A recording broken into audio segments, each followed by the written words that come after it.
بسم اللہ الرحمن الرحیم. السلام علیکم. میں ہوں غفران احمد چشتی اور آپ دیکھ رہے ہیں پروگرام سیاست اور ریاست. ناظرین، ترک صدر جناب رجب طیب اردگان ان دنوں 2 روزہ سرکاری دورے پر پاکستان میں ہیں. وزیر اعظم پاکستان اور وفاقی وزراء نے نور خان ایئر بیس پر ان کا والہانہ استقبال کیا ہے. آج ترک صدر نے پاکستانی پارلیمنٹ سے خطاب بھی کیا ہے. انہوں نے منتخب ارکان پارلیمنٹ سے خطاب کر کے خوشی کا اظہار کیا ہے. انہوں نے کہا ہے کہ منتخب پارلیمنٹ سے خطاب میرے لیے باعث مسرت ہے. انہوں نے کہا کہ میرا اسلام آباد میں قدم رکھتے ہی جس گرم جوشی اور محبت سے استقبال کیا گیا، اس کے لیے میں پاکستان کی عوام کا تہ دل سے شکر گزار ہوں. انہوں نے کہا کہ پاکستان میں نے کبھی اپنے آپ کو اجنبی محسوس نہیں کیا. مجھے ہمیشہ ایسے لگا کہ میں آپ لوگوں کے ساتھ اپنے گھر میں ہوں. مزید انہوں نے اپنی تقریر میں کیا کہا، اس پر بات کرنے کے لیے ہمارے ساتھ اسٹوڈیو میں موجود ہیں سینئر صحافی تجزیہ کار جناب ایس ایم راشد صاحب. السلام علیکم سر. وعلیکم السلام. اچھا راشد صاحب، پڑوسی ملک میں امریکہ کے صدر تشریف لانے والے ہیں. ان کا پرتپاک استقبال کرنے کے لیے ہندوستان بہت بے چین ہے، اور ان دنوں مسلم امہ کے ہر دل عزیز لیڈر جناب رجب طیب اردگان پاکستان میں ہیں. کیا خیال ہے، ان کی آمد کسی خاص مقصد کے لیے ہے؟ نہیں، دیکھیں، مقصد تو خاص ہے. جو ابھی آپ انٹرنیشنلی جو چینجز دیکھ رہے ہیں اور جو انڈیا کا جو ایٹیچیوڈ ہے پاکستان کے ساتھ، اور پوری دنیا میں اگر آپ نظر ڈالیں تو مسلمانوں کے ساتھ جو سلوک کیا جا رہا ہے، تو یہ مجبوری ہے مسلمانوں کی کہ اپنے ڈیفنس کے لیے، اپنے آپ کو مضبوط کرنے کے لیے، جو اسلامی لیڈران ہمارے ہیں وہ ان سبوں کو یکجا کرنے کی کوشش میں ہے کہ ہم مسلمان سارے ایک ہو جائیں. تو جغرافی لحاظ سے یا سیاسی لحاظ سے پاکستان کا بڑا اہم رول ہے. پاکستان کا مسلمانوں کی لیڈرشپ میں ایک بڑا اچھا مقام ہے. وہ دوسری بات ہے کہ ہماری جو کمزوریاں ہیں یا لاپرواہیاں ہیں، اس میں کوتاہیاں ہیں، وہ اپنی جگہ پر ہیں. وہ سارے ملک میں ہوتا ہے. تو جتنے اسلامی ممالک کے لیڈران ہیں، وہ جس میں خاص کر کے ہمارے ترک کے جو صدر تشریف لائے ہیں، یہ مسلمانوں کے لیے ایک جنگ لڑ رہے ہیں، امن کے خواہاں ہیں. کہتے ہیں بھائی جنگ نہ کرو، امن سے رہو، ایک دوسرے کے حقوق دو. کشمیر کے ایشوز پہ خاص کر جو مسلمانوں کو بے چینی ہے اور پریشانی ہے، اس پہ سونے پہ سہاگا جو انڈیا کا ایٹیچیوڈ ہے اور پاکستان کے ساتھ جو رویہ ہے انڈیا کا، تو اس میں کیا کیا جا سکتا ہے؟ اپنے آپ کو ڈیفینسو پہ رکھا گیا ہے. ہم ڈیفینسو پہ ہیں نا، ہم تو نہیں کہہ رہے ہیں کہ آپ جنگ کریں. تو ہم سے مراد صرف پاکستان نہیں ہے، مسلمان بھی سوچتے ہیں کہ یار ہمیں پہ کیوں اتنے یہاں ظلم ڈھایا جا رہا ہے. تو اب یہ اکٹھے ہو کے سوچنے کا موقع ہے. تو جو دوسری طرف لوگ ہیں، خاص کر جو امریکن لابی ہے اور جو انڈین را لابی ہے، تو وہ بھی اپنی جگہ پر یہ شو آف کر رہے ہیں کہ جی دیکھیے پاکستان زیادتی کر رہا ہے ہمارے ساتھ، ہم جائیں گے دہشت گرد ہیں جی، فلانا ہے. حالانکہ خود ہیں، لیکن خود دہشت گردی ان کے ریکارڈ پہ آ گئی ہے جی کہ 6 مہینے ہو گئے نا کشمیر میں کرفیو لگا. بھائی تو دہشت گرد ہمیں، آپ ہیں. تو وہ جب صورتحال بگڑی کشمیر کی، تو امریکن پریزیڈنٹ نے یہ دنیا سے کہا کہ جی ہم ثالثی کے لیے تیار ہیں.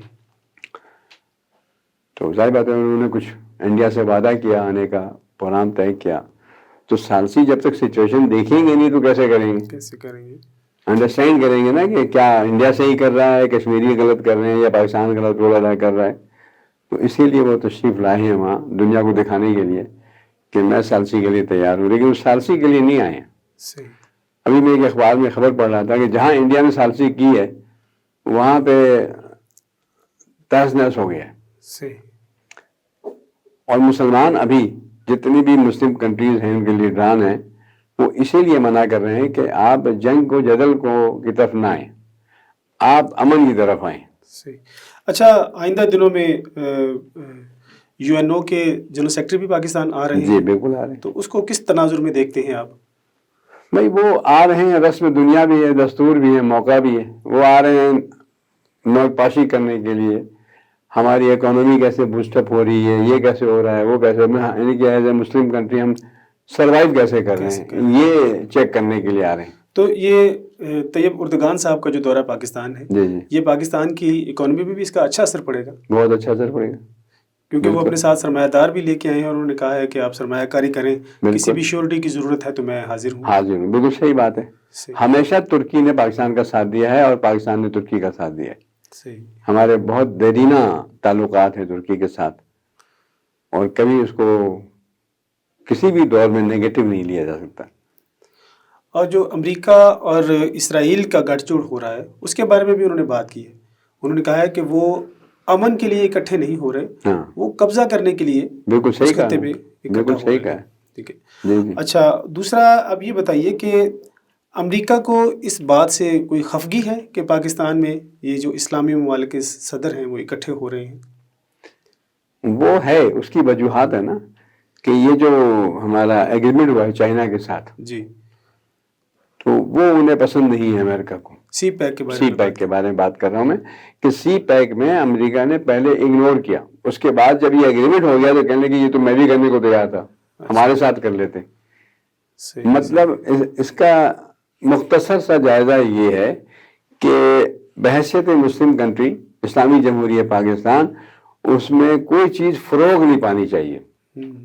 اگر جنگ ہو سکتی ہے یا دہشت گردی ہو سکتی ہے تو کرا دو، مسلمانوں کو یکجا نہیں ہونے دو. اور اسی پالیسی کے تحت ہمارے بہت سارے مسلم لیڈروں کی جان گئی ہے.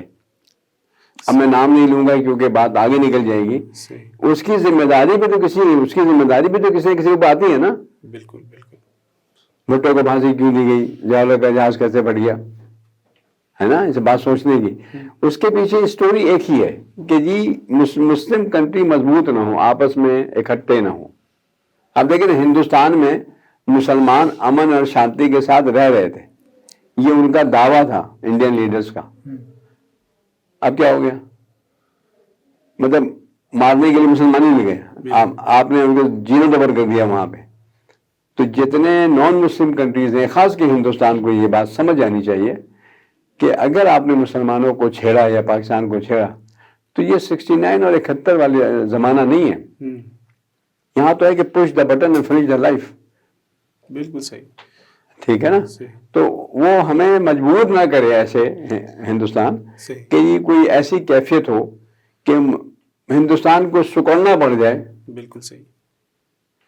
اور پوری دنیا میں بڑی بے عزتی ہو.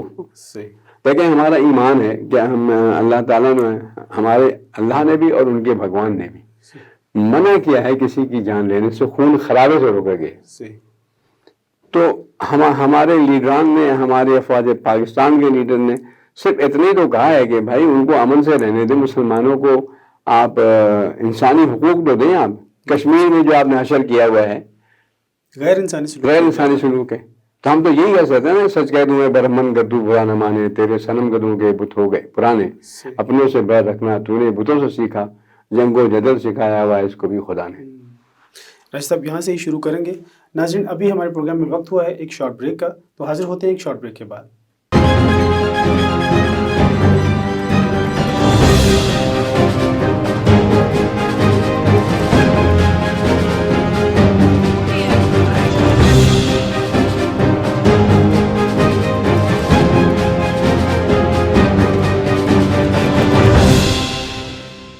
ناظرین پروگرام میں دوبارہ خوش آمدید. پروگرام کا آغاز کرتے ہیں. اچھا راشد صاحب یہ بتائیے کہ انڈیا آخر اتنا کیوں بے چین ہے امریکی صدر کا استقبال کرنے کے لیے؟ اس کے پاس آپشن کوئی نہیں. وہ اپنی غلطیوں کو امریکہ کے ساتھ مل کر ہی ٹھیک کر سکتا ہے. اگر وہ اس کو مان جائے کہ ہاں بھائی امریکہ اگر ثالثی کر رہا ہے تو اس کی عوام سے بھی تو جان بچانی ہے اس نے، جو غلطیاں انہوں نے کی ہیں. تو کسی کو کھڑا کریں گے نا سامنے کہ جی میں تو وڈرا نہیں کرنا چاہ رہا تھا اس قانون کو، لیکن امریکہ کے بادشاہ نے مجھے کہا پریزیڈنٹ نے کہ بھائی وڈرا کرو، سب سے بڑی طاقت دنیا کی، تو مجھے کرنا پڑا فیس سیونگ کے لیے، تاکہ عوام کو کہہ سکے یاد ہو اتنی انویسٹمنٹ ہے امریکہ کی یہاں پہ اور سب سے طاقتور ہے، تو میں پھنس گیا ہوں، میں نے وڈرا کر لیا. اگر عقلمند لیڈر ہو تو امریکہ کو اس طرح وہ کیش کرا سکتا ہے. صحیح. اچھا سر، یہ رجب طیب اردگان صاحب پاکستان میں آئے ہیں، اس دورے کا انڈیا کے اوپر کوئی افیکٹ پڑے گا؟ اگر انڈیا عقل مند ہے اور اس کو اس بات کو ریئلائز کرتا ہے انڈیا کہ مسلمان کیا اشارہ کر رہے ہیں، آپ کو کیا بتا رہے ہیں، وہی بات وہ بتا رہے ہیں. اردگان صاحب کے آنے کا مقصد ہی یہی ہے. ان کا بیان پڑھ لیں آپ، کیا کہا انہوں نے کہ میرا یہ گھر ہے، بالکل میں گھر محسوس کرتا ہوں اس کو، بالکل ایسی بھائی ہیں ہمارے یہ، تو بھائی کو گھر کو چھیڑو گے کیا؟ ایسی تو پیغام وہی ان کا کہ چھیڑو ہم سامنے ہوں گے. انہوں نے واضح کہا ہے کہ پاکستان کا دکھ درد ہمارا ہمارا دکھ درد، پاکستان کی کامیابی ہماری کامیابی. تو اس لیے ان کو متنبع رہنا چاہیے اس بات سے. مطلب بھائی پیغام تو دے دیا نا انہوں نے صحیح کہ بھائی یہ ہمارا گھر ہے. اگر میں کہہ دوں کہ یہ میرا گھر ہے تو جو ہمیں تنگ کر رہا ہے سوچے گا نا 2 منٹ کے لیے کہ دلے مروا دے. یہ بات کیا کہہ دی انہوں نے. صحیح. تو اس لیے میسج سمجھنے کے لیے بدھی چاہیے. تو انڈیا والے اگر بدھی سمجھ جائیں گے کہ بار بار کہا جا رہا ہے کہ بھائی چائنا نے بھی کہا، کئی بار سمجھایا، چائنا نے بھی ایسے کہا نا. تو اگر آپ کا ٹائم ہے تو ایک چھوٹا سا واقعہ بتا دیتا ہوں. جی ضرور. ہندوستان کو پاکستان کو دے دی تھی تڑی کہ میں حملہ کروں گا. صحیح. تو افغانستان کے صدر تشریف لائے تھے اسلام آباد. صحیح.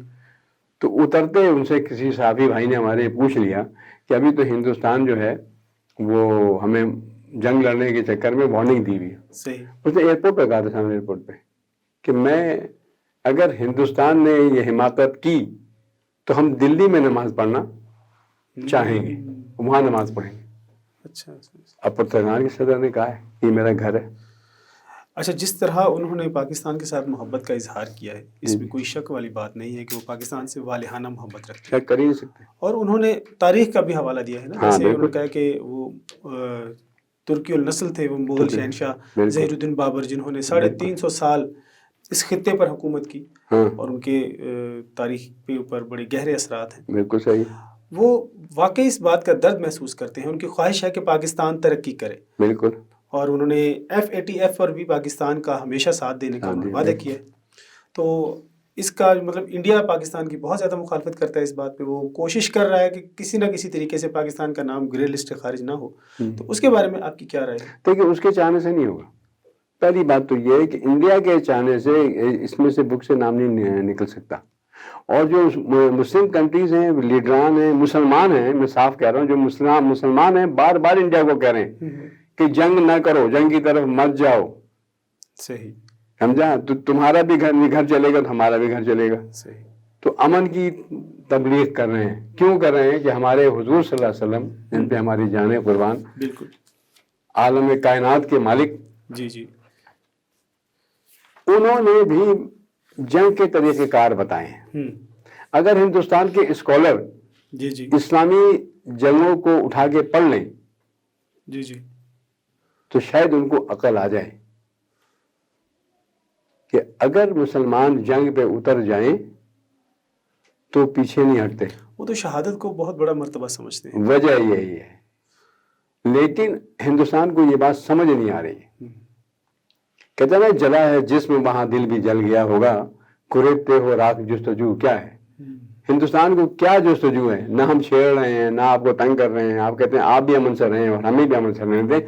اگر یہ جو ہندوستان کے وزیر اعظم صاحب ہیں، نریندر مودی صاحب، ان کو اپنی عوام سے محبت ہو اور یہ عوام تو حکمرانی کا مطلب سمجھتے ہوں، تو انہیں جنگ نہیں کرنا چاہیے. اپنے غریب عوام کے لیے اس اٹھ پٹانگ حرکتوں سے باز آ جائیں. یہ بار بار سارے لیڈران ان کو لائن دے رہے ہیں، سارا میسج دے رہے ہیں کہ بھائی ادھر نہ آؤ. میں تو یہاں تک کہنے کو تیار ہیں کہ ان کو اسلامی آئیڈیالوجی اور تاریخ پڑھا دی جائے، کیونکہ سن 2020 ہے. ہمارے کتاب میں ہمارے حضور نے، ہمارے پیغمبروں نے نشانیاں بتا دی ہیں کہ اگلی صدی میں ہندوستان کے ساتھ کیا ہوگا، مسلمانوں کی حکومت کہاں تک ہوگی. تو پڑھ لیں. تو ہم تو اسی کو روک رہے ہیں کہ بھائی ٹھیک ہے آپ بھی امن سے رہیں، ہم لڑتے نہیں ہیں، اپنے مسائل مل بیٹھ کے طے کر لیتے ہیں. بالکل صحیح. تو اگر یہ عقل نہیں آ رہی ہے تو ابھی تو پرتگان آئے ہیں، ابھی تو پیچھے لائن لگی ہوئی ہے، وہ سارے آئیں گے. انشاءاللہ جی ضرور، اور ہماری دعا بھی ہے کہ ان کا دورہ پاکستان جو ہے وہ دونوں ملکوں کے لیے اچھا صاحب. اچھا ثابت ہو. دونوں ملک ایک دوسرے کے برادر ملک ہیں، اور انہوں نے یہ بھی بات کہی ہے کہ جس طرح پاکستان اور ترکی کے تعلقات ہیں، دنیا میں کسی بھی ملک کے اس طرح کے تعلقات نہیں ہیں، کیونکہ ہم پاکستان کو اپنا گھر سمجھتے ہیں. گھر سمجھتے ہیں. ناظرین، آئندہ پروگرام کے لیے اپنے میزبان غفران احمد چشتی کو اجازت دیجیے. اللہ حافظ.